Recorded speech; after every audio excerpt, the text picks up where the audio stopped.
Government hospital నందు అల్పాహార వితరణ చేయడం జరిగింది. సుమారు 100 మంది పేషెంట్లకు వారి అటెండర్లకు అల్పాహారం పంపిణీ చేయడం జరిగింది. ప్రోగ్రామ్ కి charter president Kandala Papireddy, doctor R Veerabrahmam, doctor Suryakumar, Lions club president B Prakash Rao, secretary N Suryachandrarao, DCN Rammohan Rao, Y Yadagiri Reddy, Gundla Pellinarayana, K Ramesh, D Satyanarayana, A Venkateswarlu, KLN Reddy, A Krishnamurthy మరియు లయన్స్ సభ్యులు నవ్య క్లబ్ సభ్యులు ఎన్ రమాదేవి, వై రఘునమ్మ మరియు డి పద్మజ సభ్యులు పాల్గొన్నారు. లయన్స్ క్లబ్ చారిటబుల్ ట్రస్ట్ లో వృద్ధులకు పండ్ల పంపిణీ కూడా చేయడం జరిగింది. ప్రోగ్రామ్ కు గోన వెంకటేశ్వరరావు వారి కుటుంబం, వి సునీల్ రావు వారి కుటుంబం పాల్గొని వృద్ధులకు భోజనం చేయడం జరిగింది. ప్రోగ్రామ్ లో charitable trust chairman N Rammohan Rao, Y Yadagiri Reddy charitable trust సభ్యులు పాల్గొన్నారు.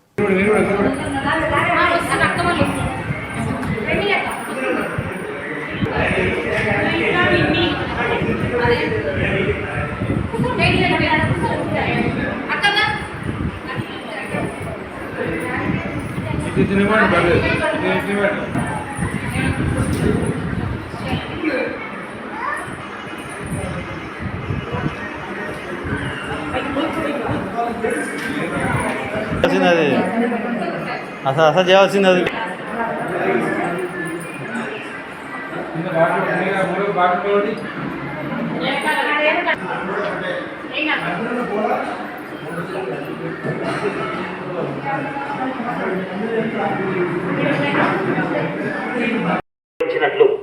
తల్లిదండ్రులకు సేవ చేస్తే దేవునికి సేవ చేసినట్లు అని యేసు ప్రభు వారు చెప్పినటువంటి మాటలు బైబిల్ గ్రంథంలో ఉన్నాయి. ఆ మాట ప్రకారంగా ఇప్పుడు తల్లిదండ్రులకు సేవ చేయాలంటే వాళ్ళు లేరు, మా తండ్రి గారు లేరు, మా తల్లి గారు లేరు. మరి ఎలా అన్నప్పుడు బైబిల్ గ్రంథంలో ఇలా ఎవరైతే వృద్ధాప్యంలో ఉంటారో వృద్ధులను లేవియా కాండంలో రాయబడింది. ఆ మాట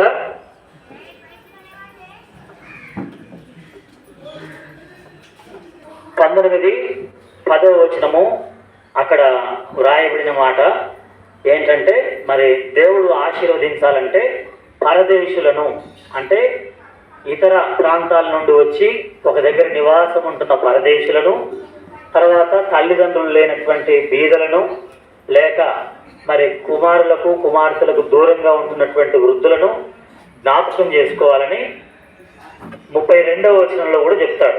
లేవియా కాండము 19:32 వచనం ప్రకారంగా తల నెరిసిన వారి ఎదుట లేచి ముసలివాని ముఖమును గణపరిచిన ఎడల, లేక గణపరిచి నీ దేవునికి భయపడినట్టు.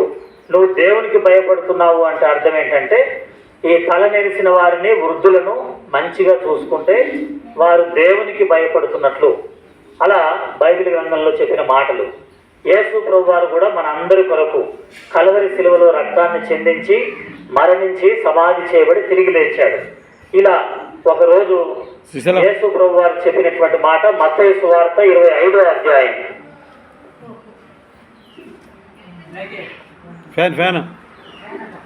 8వ వచనం 39వ వచనం ఇలా 40వ వచనం ఈ వచనాల్లో రాశారు. 40వ వచనంలో చూస్తే ఏముందంటే,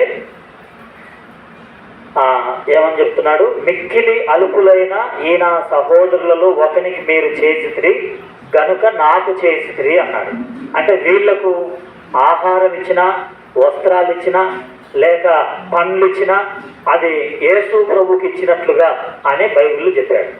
మీకు ఇచ్చినట్లు మీకు ఇస్తే యేసు ప్రభుకి ఇచ్చినట్లే. కాబట్టి మీకు చేసే ఏదైనా చిన్నదే ఇది ఏర్పాటు చేసి ఇలా మైలు చెప్పి ప్రార్థన చేసి వెళ్తాం. ప్రేమగల తండ్రి, ఇలా బైబిల్ గ్రంథాన్ని ప్రకటించడానికి ముఖ్యంగా వృద్ధులను, తండ్రి తల్లి సమానులైనటువంటి వీరిని ఈ లయన్స్ క్లబ్ వారు ఎంతో ప్రేమతో చేరదీసి ఇలా వారికి ప్రతి ఉదయము, మధ్యాహ్నము, సాయంకాలము, రాత్రి కావలసిన ఏర్పాట్లన్నీ చేస్తున్నారు. మీరే ఈ సంస్థను దీవించండి. వీరితో పాటు మేము కూడా పాలు పొందే కృప ఇచ్చారు, ఆశీర్వదించండి. మీరే ఈ పనులను పవిత్రపరిచి వారికి కావలసిన మంచి ఆరోగ్యము, కాపుదల దయచేయండి. ఎవరెవరు ఏ రోజు ఏ సమయమున ఏ విధంగా పంచారో అందరికీ బహుమానం, ఆశీర్వాదం దయచేస్తారని నమ్ముతూ యేసు ప్రభు వారి పరిశుద్ధ నామంలో ప్రార్థిస్తున్నాము తండ్రి, ఆమేన్.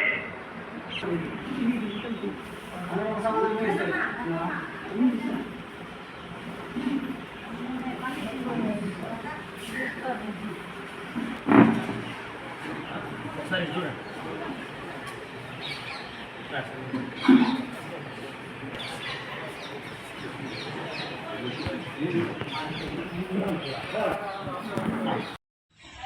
కార్యక్రమం తీసుకుంటున్నారు. ఈ కార్యక్రమానికి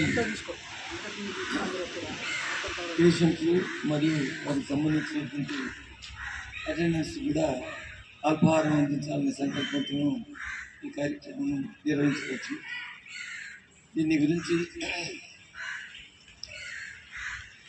వైద్యానికి వచ్చినటువంటి వాళ్ళకు ఇబ్బంది జరగకుండా ఉండాలని ప్రభుత్వంతోనే ఈ కార్యక్రమాన్ని నిర్వహిస్తున్నారు.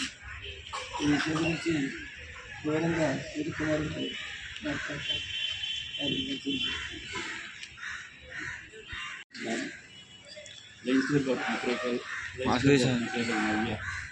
గత సంవత్సరం చాలా విజయవంతంగా సుమారుగా 150 రోజులు గవర్నమెంట్ హాస్పిటల్లో తెలియదు పేషెంట్ల యొక్క అటెండెంట్ పేషెంట్ల పక్కన ఉండేటువంటి వాళ్ళకి అల్పాహారం పెట్టడం జరిగింది.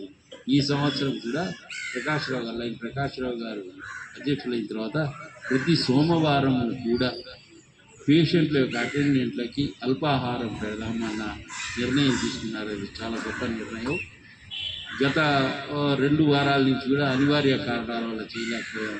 ఇక నుంచి రెగ్యులర్గా ఇది రెగ్యులేట్ అవుతుందనేసి మీ అందరికీ తెలుపుకుంటూ మీల్స్ ఆన్ వీల్స్ అన్నటువంటి కార్యక్రమం ఖమ్మం, నల్గొండ జిల్లాల్లో, నల్గొండలో అయితే దాదాపుగా 800 రోజుల నుంచి అంటే 3 ఏళ్ళ నుంచి జరుగుతున్నారు.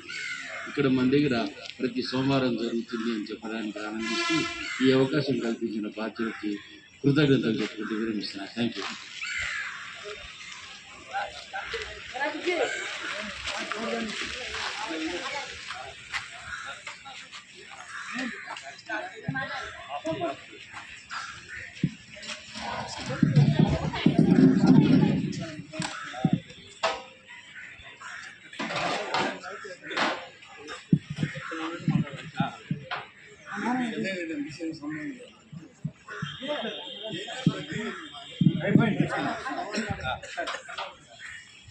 Lions club of Nakrekal, Navya Lions club Nakrekal వారు చేసే సేవా కార్యక్రమాల్లో ఈరోజు నకరేకల్ ప్రేమని హెల్త్ సెంటర్ నుండి కమ్యూనిటీ హెల్త్ సెంటర్ నుండి పేషెంట్లకు మరియు పేదవారికి అందరికీ అల్పాహారం ఏర్పాటు చేయడం జరిగింది. దీన్ని సద్వినియోగం చేసుకోవాలని కోరుకుంటున్నాను.